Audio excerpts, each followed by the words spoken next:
Finally आजपासून मुलांचे exam संपणार आहे आणि आता कुठेतरी ना मला एक जरा रिलॅक्स फील होतंय. जेव्हापासून मुलांचं टाइम टेबल आलं ना त्या दिवसापासून एक बर्डन आलेलं होतं.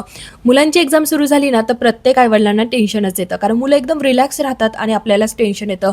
फायनली आज मी ना टेन्शन फ्री झालेली आहे, कारण आज शेवटचा पेपर आहे आणि म्हणूनच क्लिनिंगला सुरुवात केली. तर चला, hi hello everyone, welcome back to my channel. मी अश्विनी अशूज लाईफस्टाईल चॅनलमध्ये तुम्हा सगळ्यांचं मनापासून स्वागत करते. जर तुम्ही चॅनलवर नवीन असाल तर नक्की आपल्या चॅनलला सबस्क्राईब करा आणि व्हिडिओ स्किप न करता पूर्ण बघा. क्लिनिंगला सुरुवात केली, पण यामध्ये मला खूप जास्त हेल्प झाली ना ती म्हणजे या छोट्याशा नॅपकिनची. हा एक पूर्ण मोठासा रोल भेटतो आपल्याला. त्यामध्ये 25 छोटे छोटे नॅपकिन असतात आणि ते कट करण्यासाठी सुद्धा आहे ना खूप सोपं आहे. जसं मी तुम्हाला आत्ता दाखवलं तर छोटी साईज आहे, पण ते रियुजेबल सुद्धा आहे. तर मी ना आधी 2 यूज करायला काढलेले होते, त्यातला एक खूपच खराब झाला, तो टाकून दिला आणि आता एक आहे ना मला हवा होता. म्हटलं चला तुम्हाला पण रोल दाखवून घेऊया आणि मला पण एक नॅपकिन पाहिजे होता, तर तो मी कट करून घेतला. एकदम इझी आहे, रियुजेबल आहे. तर ह्या प्रोडक्टची लिंक मी तुम्हाला डिस्क्रिप्शन बॉक्समध्ये देणार आहे, तर तुम्ही नक्की चेकआउट करा. आणि मी तर म्हणते घेऊनच टाका, कारण क्लिनिंगला आपल्याला खूप सारे नॅपकिन लागतात. तर चला असो, तर सगळ्यात पहिल्यांदा मी घरातली सगळी जाळी काढून घेतली. त्यानंतर जो काही फॅन आहे ना तो पण थोडासा स्प्रे मारून थोडंसं त्याला आहे ना तसं सोडून दिलं. तोपर्यंत मी ज्या काही फ्रेम्स आहे त्या पण क्लीन करून घेतल्या, थोड्याशा पुसून घेतल्या. किती नाही म्हटलं त्यावर थोडीशी धूळ ही असतेच, तर त्याला पण छान असं पुसून घेतलं. त्यानंतर जो काही फॅन आहे तो पण पुसून घेतला. उन्हाळा चालू झाल्यापासून आहे ना मी बघतेय फॅन आहे ना लवकर खराब होऊन जातो, पटकन त्यावर आहे ना धूळ साचली जाते. हा फॅन मी आत्ताच पुसलेला होता, तरी सुद्धा त्याच्यावर खूप सारी धूळ होती. हा आणि हॉलमधला फॅन दोघंही खूप खराब होतात, कारण यूज त्यांचा खूप जास्त आहे. तसं किचन आणि दुसऱ्या बेडरूममधला इतका फॅन काही खराब होत नाही आणि त्याला महिन्यातून एकदा किंवा 2-3 महिन्यातून एकदा पुसलं तरी चालतं. पण हा फॅन आणि पुढचा फॅन 2 आठवड्यातून एकदा मला पुसूनच घ्यावं लागतं, लगेच त्यावर धूळ पण दिसायला लागते. फॅनवरची सगळी जी काही धूळ होती ना ती सगळी ह्या बेडशीटवर पडलेली होती आणि असं मला बेडशीट चेंज करूनच घ्यायचं होतं. म्हटलं आधीच सगळी धूळ वगैरे पडली की त्यानंतरच आपण ही चेंज करून घेऊया. तर बेडशीटसुद्धा मी काढून घेतलं आणि ना जे काही बेडशीट आहे त्याला मी अशा गाठण मारून त्याला व्यवस्थित पॅक करून घेत असते, म्हणजे दररोज आपल्याला ते व्यवस्थित करत बसावं लागत नाही. फक्त वरच्यावर झटकलं की लगेच ते छान व्यवस्थित होऊन जातं. इथे हा जो काही छोटासा कोपरा आहे ना, इथे थोडीशी जागा आहे, तर तिथे मी सगळं माझं नाईट केअरचं सामान ठेवत असते. माझं म्हणजे मुलांचंच असतं. माझं फक्त लिप बाम असतो आणि एक ऑइंटमेंट सुद्धा असतं जे मला हाताला लावायचे असते. तर एवढं असतं माझं. बाकी मुलांचंच असतं. त्यामध्ये ऑट्रिविन ड्रॉप असतो, विक्स असतं. त्याचबरोबर एखाद दिवशी खूप खेळले तर त्या दिवशी त्यांचे हमखास पाय दुखतात आणि आम्हाला रात्री बेरात्री उठून त्यांची ना मॉलिश करत बसावं लागतं. तर त्यासाठी मी छोटंसं तेल जी काही बॉटल आहे तर ती पण ठेवत असते मालिश करण्यासाठी. ज्या गोष्टी रात्रीच्या वेळी लागतात ना तर त्या सगळ्या गोष्टी तिथे स्पेस आहे तर तिथे मी ठेवत असते, ज्या खरंच गरजेच्या आहेत त्या गोष्टी. तर आणि हे जे काही कॉटचं बॅक साईडचं व्हाईट कलरमध्ये आम्ही घेतलेलं आहे ना, खरं सांगते खूप खूप खराब होऊन जातं. आणि तिथे जे काही स्टोन घेतलेले आहेत ना, म्हणजे डायमंड टाईपमध्ये, रिअल नाही बरं का डायमंड, असे छोटे व्हाईट कलरचे डायमंड टाईप, तर तिथे तर इतकी सारी धूळ साचलेली असते ना की ती डायरेक्टली ना असं रब करून करून पुसावं लागतं. आणि एक आहे की ती पुसलं ना पण तरी सुद्धा खिडकी ओपन असते, त्यानंतर जेव्हा पण आपण बेडशीट झटकतो ना त्यावेळेला ती धूळ सगळी त्याच्यावर जाऊन बसतच असते आणि दररोज नाही क्लीन होत. पण आज डीप क्लिनिंग करायचीच होती, म्हटलं चला आज तरी व्यवस्थित त्याला क्लीन करून घेऊया. तर फायनली मी त्याला पण पुसून घेतलं. जे काही बेडशीट आहे ना तर ते पण चेंज करून घेतलं. पिलो कवर मी आत्ताच धुतलेल्या होत्या, पण आता हे जे काही बेडशीट टाकलं ना त्यावरच्या ज्या काही 2 पिलो कवर आहे ना तर त्या पण मी घालून घेते आणि पुन्हा ते कवर जे आहे ना ते धुवायला टाकून देते. बाकीचं तर मी आत्ताच धुतलेलं होतं, तर ते पण मी आता इथे व्यवस्थित ह्या पिलो ठेवून देते.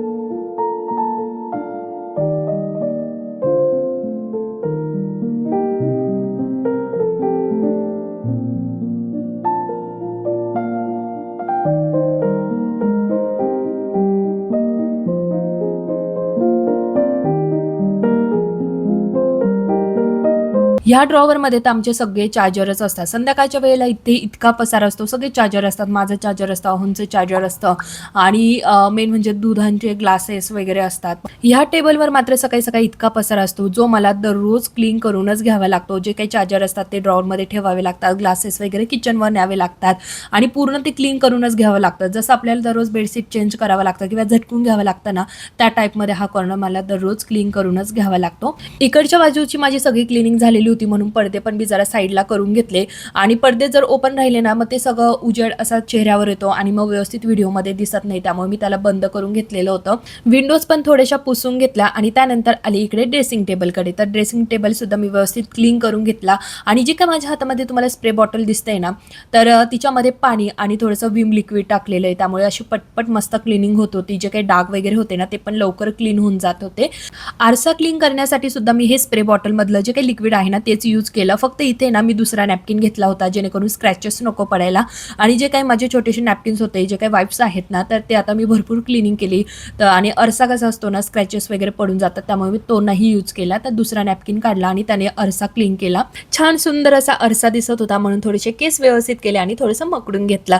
घड्याळावर सुद्धा इतकी सारी धूळ साचलेली होती तर घड्याळ पण मी इथे क्लीन करून घेतलं आणि दररोज आपण इतकी क्लिनिंग नाही करू शकत आणि ना आज जरी मी पुसलं पूर्ण छान डीप क्लिनिंग केली ना तरी सुद्धा उद्या ना छान अशी धूळ यावर साचलीच जाणार आहे. तर ही गोष्ट आपण नक्कीच रिलेट करू शकतो. पण आपलं काम आहे की आपण जेवढं शक्य होईल तेवढी क्लिनिंग केलीच पाहिजे. अहो गेल्यानंतर मी 10 वाजता आहे ना ही रूम क्लीन करायला सुरुवात केली आणि आत्ता वाजलेले आहेत 11. बरोबर मला 1 तास ही रूम क्लीन करण्यासाठी लागली, कारण प्रत्येक कानाकोपरा व्यवस्थित क्लीन झालेला आहे आणि फायनली मी जो काही दरवाजा होता त्याला पण स्प्रे करून दरवाजा पण पुसून घेतला. त्यानंतर जी काही मुलांची किड्स रूम आहे तर ती पण मी आवरून घेतली. तिथे पण सेम कबर्ड जे आहे ते पुसून घेतलं, स्टडी टेबल पुसून घेतला, त्याचबरोबर जी काही खिडकी आहे ती पण क्लीन करून घेतली. जसं इकडच्या बेडरूममध्ये क्लिनिंग करून घेतली ना सेम तिकडची पण बेडरूम मधलं सगळं काही क्लीन करून घेतलं. आता इतकं सगळं दाखवायचं म्हणजे व्हिडिओ इतका मोठा होऊन जातो ना, त्यामुळे मग ते स्किप केलं. आणि त्यानंतर आली छानपैकी हॉलमध्ये. तर हॉलमध्ये आधीच आहे ना खूप सारा पसारा तसाच पडलेला होता आणि तो काही मी आवरलेलाच नव्हता. किचन माझं सकाळी छान आवरून झालेलं आहे, त्यामुळे किचनचं काही टेन्शन नाही आहे. आता फक्त मला हा जो काही हॉल आहे ना तो पण क्लीन करून घ्यायचा आहे. सोफ्यांचे कवर मी 2 दिवस झाले तेव्हाच धुवून ठेवलेले होते, फक्त टाकले नव्हते कारण म्हटलं आता क्लिनिंग करायचीच आहे आपल्याला, त्याच वेळेला आपण ते टाकून घेऊया. तर सगळ्यात पहिल्यांदा तर जे काही ब्लँकेट होतं त्याची घडी घालून त्या ड्रॉवरमध्ये ठेवून घेतलं आणि तिकडचे जे काही तुम्हाला 2 ड्रॉवर दिसत आहेत ना तर त्या ड्रॉवरमध्ये मी ब्लँकेट्स ठेवते आणि 2 ड्रॉवरमध्ये मात्र मुलांच्या खेळणी असतात. तर माझ्या सोफ्याला 4 ड्रॉवर्स दिलेले आहेत आणि ते पण खूप मोठमोठे, खूप सारं सामान त्यामध्ये मावलं जातं. जेव्हा आम्ही हा सोफा बनवत होतो ना तेव्हा आमचं खूप चाललं होतं की इथे आपण कमबेड सोफा बनवून घेऊया, म्हणजे जेव्हा पण आपल्याला वाटलं की चला आज आहे ना हॉलमध्ये झोपायचं तर मग गादी इथे आणून टाका वगैरे, ही जी काही झंझट आहे ना आत्ता आमची चालते तर ती राहिलेली नसती. फक्त सोफा जो आहे तो बेड बाहेर काढून घ्यायचा आणि मस्त झोपून टीव्ही बघायची. पण बरं झालं कमबेड सोफा बनवला नाही, नाहीतर मी बेडरूममध्ये इतका मोठासा बेड बनवून घेतलेला आहे तर त्याचा वापर झालाच नसता. कारण आम्हाला सगळ्यांना मूव्ही बघायला खूप आवडतात, त्यातले त्यात साऊथचे पिक्चर खूप म्हणजे खूपच आवडतात आणि एखादा जर मूव्ही आम्हाला आवडला तर तो आम्ही संपेपर्यंत ना अजिबात हलत नाही. मग रात्रीचे 12 वाजो 1 वाजो कितीही वाजो तो मूव्ही संपला की तरच आम्ही मागे बेडरूममध्ये जाऊन झोपतो. आणि जर मी कमबेड बनवला असताना तर मग इथून मात्र कोणी हल्लंच नसतं. तर चला असो, जो काही माझा सोफा आहे तो पण खूप छान आहे आणि जे काही ड्रॉवर्स आहे त्यामध्ये सुद्धा खूप सारं सामान मावलं जातं आणि मोठा सोफा मी बनवून घेतलेला आहे बरं का. आणि कसं असतं ना फर्निचरमध्ये एकदाच वस्तू होतात, पुन्हा पुन्हा आपल्याकडनं फर्निचर खरंच होत नाही, त्यामुळे ज्या मेन गोष्टी असतात ना त्या एकदम प्रॉपर आणि व्यवस्थितच बनवून घ्यायच्या. आता हे फर्निचर बनवताना ना मी खरं सांगते खूप बोलणे खाल्लेले होते, जे मी तुम्हाला मागे एका व्हिडिओमध्ये सांगितलं इतकं कशाला लागतं वगैरे, ह्या सगळ्या गोष्टी खूप बोलणे खाल्ले. पण मी त्यावेळेला ना खरं सांगते कुणाचंच ऐकलं नाही. जेवढं मला हवं होतं, जेवढं मी ठरवलेलं होतं की एवढ्या गोष्टी मला पाहिजेच आहे तर मी त्या सगळ्या बनवून घेतला. पण आता मला अजिबात टेन्शन नाही की मला हे बनवायचं आहे ते बनवायचं आहे. तेव्हाच माझं जेवढं काही फर्निचर होतं ते व्यवस्थित बनवलं गेलं. श्लोकने स्कूलला जाण्याच्या आधी ना इतका पसारा करून गेलेला होता, खेळणी खेळत बसलेला होता, कारण आज जरा लवकर उठला, लवकर आवरलेलं होतं, मग थोड्या वेळ खेळला. पण इथे इतका पसारा करून दिलेला होता ना, पहिला तर तो मी बाजूला केला जसं तुम्ही बघितलं आणि त्यानंतर ही जे काही टीव्ही युनिट आहे ना ते क्लीन करायला घेतलं. टीव्ही युनिटसुद्धा मी ना स्प्रे करूनच व्यवस्थित क्लीन करून घेतलं आणि जवळजवळ म्हणजे मी न्यू इयरला आहे ना डीप क्लीन केला होता हा टीव्ही युनिट. त्यानंतर आहे ना डायरेक्टली आत्ताच मी हा टीव्ही युनिट एवढा व्यवस्थित क्लीन करते. नाही तर मग वरचेवर जो काही टेबल आहे जिथे मी हे पॉट्स वगैरे ठेवते तर तिथं दररोज मला पुसावंच लागतं, नाही तर तिथे ना बरोबर सोप्यावर बसलं की तिथे धूळ चमकतेच, त्यामुळे तेवढं मी क्लीन करत असते. पण इतकं डीप क्लीन नव्हतं केलेलं. टीव्ही युनिट मस्त क्लीन करून घेतला. त्यानंतर आहे ना ह्या ज्या काही खेळणी आहेत तर ह्या मला सांगून दिलेलं होतं श्लोकने की ह्या तू ना आवरू नको ठेवू, म्हणजे ड्रॉवर्समध्ये ना ठेवू नको देऊ, ह्या अशाच राहू दे, मी आलं की पुन्हा मी याच्याबरोबर खेळणार आहे. पण आता हे मला असंच तर ठेवता येणार नाहीये, कारण मला आता छान झाडू फरची पण क्लीन करून घ्यायची आहे. तर या सगळ्या खेळणी ना मी अशा मस्त टीव्ही युनिट समोर आहे ना मांडून ठेवते, जेणेकरून तो स्कूलवरनं आला की तो पण खुश होऊन जाईल की माझ्या इथे खेळणं इतका छान ठेवलेलं आहे. आणि मी सुद्धा आहे ना एकदम व्यवस्थित त्याला ठेवत होते. मोठ्या ज्या काही गाड्या होत्या ना, ह्या सगळ्या गाड्याच आहे बरं का. तर मोठ्या गाड्या बॅक साईडला, छोट्या-छोट्या गाड्या पुढे ठेवलेल्या होत्या आणि मला माहिती हे बघून आहे ना तो खरंच खुशच होणार आहे.